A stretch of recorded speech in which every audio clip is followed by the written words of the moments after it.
नमस्कार दोस्तों, कैसे हो आप सब। स्वागत है आप सभी का अच्छी टिप्स यूट्यूब चैनल में। आज के इस वीडियो में मैं आपको बताऊंगा शव यात्रा देखने वाले सावधान।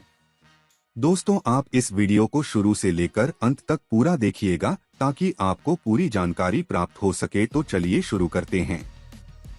दोस्तों, आपने देखा होगा हिंदू धर्म में यदि कोई मरता है तो उसका अंतिम संस्कार उसी ढंग से किया जाता है जैसा आज से हजारों वर्ष पूर्व किया जाता था।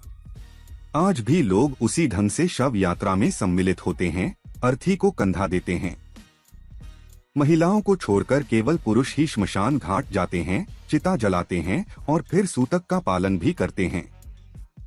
इसके अलावा और भी बहुत कुछ। वैसे इसी क्रम में आज हम आपको शास्त्रों तथा पुराणों से ली गई जानकारियों के आधार पर इन्हीं सब प्रश्नों के उत्तर देंगे। साथ ही साथ आपको यह भी बताएंगे कि यदि आप किसी की शव यात्रा में सम्मिलित होते हैं या रास्ते में कोई शव यात्रा देखते हैं तो आपको बड़ी ही सजगता से किन किन नियमों का पालन करना चाहिए, अन्यथा आप पुण्य कमाने के बजाय पाप के भागीदार हो जाएंगे। तो आइए एक बार विस्तार से प्रकाश डालते हैं अंतिम यात्रा के कुछ प्रमुख नियमों पर।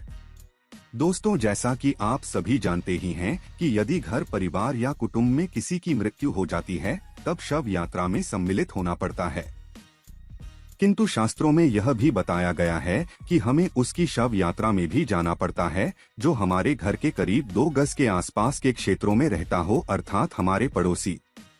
इतना ही नहीं, अपितु गांव में तो आज भी लोग आस पड़ोस में किसी की मृत्यु हो जाने की दशा में तब तक चूल्हा नहीं जलाते और न ही किसी प्रकार का कोई शुभ कार्य अथवा पूजा पाठ करते हैं जब तक कि उसकी अर्थी ना उठे। वैसे इसके पीछे मान्यता यह है कि जिस स्थान पर शव पड़ा रहता है उसके आसपास का क्षेत्र भी नकारात्मक ऊर्जा से भर जाता है। आसान शब्दों में इसे सूतक कहा जाता है। यह ठीक वैसी ही नकारात्मक ऊर्जा है जैसी सूर्य ग्रहण काल के दौरान होती है। इसीलिए लोग जल्दी से जल्दी अंतिम यात्रा की तैयारी करते हैं। दोस्तों, बहुत से लोगों के मन में यह विचार भी रहता है कि शव यात्रा में महिलाएं क्यों नहीं जाती। दरअसल शास्त्रों में इसके पीछे कई मान्यताएं प्रचलित है। उन्हीं में से एक यह है कि महिलाओं की प्रकृति जन्म देने की होती है जबकि शमशान की भूमि इसके ठीक विपरीत होता है। ऐसे में इस बात की संभावना बहुत अधिक रहती है कि सबसे महिलाओं की प्रजनन क्षमता या उनकी मातृशक्ति का ह्रास होने लगता है। साथ ही यह भी माना जाता है कि महिलाएं अपने कोमल स्वभाव के कारण बड़ी ही आसानी से श्मशान में मौजूद विभिन्न प्रकार की नकारात्मक शक्तियों का शिकार हो जाती है। अतः दुष्परिणामों के कारण महिलाओं को शव यात्रा में सम्मिलित नहीं किया जाता है। 4 लोग अर्थी को कंधा देते हैं। वैसे कंधा देना एक अत्यंत ही पुण्य माना जाता है, किंतु इसके पीछे भी कुछ नियम हुआ करते थे और पहले के लोग पूरी तन्मयता के साथ उन्हें निभाते भी थे। जिनमें यह नियम प्रमुख था कि जिस व्यक्ति का निधन हुआ है उसकी अर्थी को कंधा देने का अधिकार भी उसी वर्ग के लोगों का होता था। जैसे ब्राह्मण की अर्थी को केवल ब्राह्मण, क्षत्रिय को केवल क्षत्रिय, वैश्य को वैश्य और शूद्र शूद्र। इतना ही नहीं, अपितु ब्रह्मचारी व्यक्ति ना तो अपने मन के किसी व्यक्ति की अर्थी उठा सकता था और ना ही किसी अन्य वर्ण की, किंतु हाँ, वह अपने माता पिता या गुरु की अर्थी को कंधा अवश्य ही दे सकता था। वैसे दोस्तों, आपको तो पता ही है हिंदू धर्म में मनुष्य के जन्म से लेकर उसकी मृत्यु तक 16 संस्कार किए जाते हैं। इन्हीं संस्कारों में 16 संस्कार अंतिम संस्कार कहलाता है तथा विवाह संस्कार को विवाह अग्नि संस्कार के नाम से जाना जाता है। इसमें प्रयुक्त की गई अग्नि को विवाह अग्नि कहते हैं। इसे विवाह में याद किए जाते हैं। तत्पश्चात दंपति इस पवित्र अग्नि को अपने घर में स्थापित कर देता है और आजीवन इसी से अपने कुल परंपरा के अनुसार सुबह शाम हवन इत्यादि करते हैं। तत्पश्चात परिवार में किसी की मृत्यु की दशा में किसी अग्नि को जलाकर शव यात्रा के आगे आगे ले जाया जाता है कि इसी से प्राणी का राम नाम सत्य है का जयकारा करते हुए शमशान भूमि की ओर बढ़ते हैं। जबकि वहीं दूसरी ओर रास्ते में मिलने वाले लोगों को प्रणाम कर मन ही मन शिव शिव का जप करते हुए मरने वाले की आत्मा शांति के लिए परमात्मा से प्रार्थना करते हैं। दरअसल इस सब के पीछे शास्त्रोक्त मान्यता यह है, जिस मृत आत्मा ने अभी प्राण त्यागे हैं वह इस संसार को छोड़कर सीधे प्रभु के धाम जा रही है। अथ वह प्रणाम करने वाले सभी मनुष्यों के कष्टों तथा दुखों को अपने साथ ले जाता है। वैसे इस संदर्भ में ज्योतिष शास्त्र का मत है कि यदि कोई व्यक्ति शव यात्रा को देखकर ठहर जाता है और उसे प्रणाम करता है तो इससे उसके सभी रुके हुए कार्य पूर्ण होने की संभावना बढ़ जाती है और उसकी समस्त प्रकार की मनोकामनाएं पूर्ण होती है और इस प्रकार से अर्थी मुक्तिधाम तक पहुंचती है। वैसे आपको बता दें कि मुक्तिधाम का क्षेत्र यमराज के अधीन आता है और वे इसकी देखरेख के लिए अदृश्य रूप से क्षेत्र के देव नियुक्त करते हैं। ऐसे में यह बहुत ही जरूरी है कि मुक्तिधाम में प्रवेश करने वाले प्रत्येक व्यक्ति को किसी भी प्रकार की अनुचित वार्तालाप अथवा हंसी मजाक से बचना चाहिए। साथ ही उसे मन में यह भाव भी रखना चाहिए कि मरने के बाद उसे भी यहीं पर लाया जाएगा। अतः ऐसे में यदि वह किसी प्रकार की कोई अनुचित गतिविधि करता है तो फिर समय आने पर उसे क्षेत्र की देवों को जवाब देना भारी पड़ जाएगा। उधर घर परिवार के लोग मिलकर विधिवत ढंग से संस्कार के लिए चिता सजाते हैं। वैसे हिंदू धर्म में नन्हे शिशुओं तथा पहुंचे हुए संत सर्पदंश से मृत प्राणी के को छोड़कर सभी के शव को जलाया जाता है। दरअसल यह परंपरा हजारों सालों से यूं ही चली आ रही है, क्योंकि हमारे प्राचीन ऋषि मुनियों ने शरीर और आत्मा के विज्ञान को प्राचीन काल में ही खोज लिया था।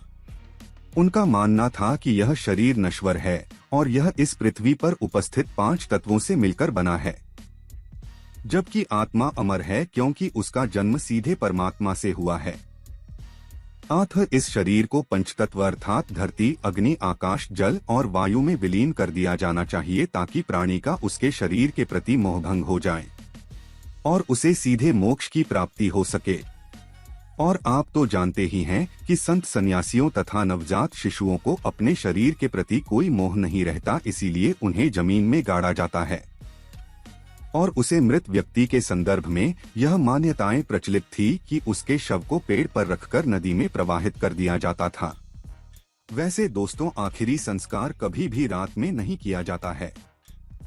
दरअसल इसके पीछे मान्यता यह है कि यदि किसी का रात में अंतिम संस्कार कर दिया जाए तो उसके शरीर को अत्यंत ही कष्ट भोगने पड़ते हैं और फिर अगले जन्म में वह नेत्रहीन पैदा होता है।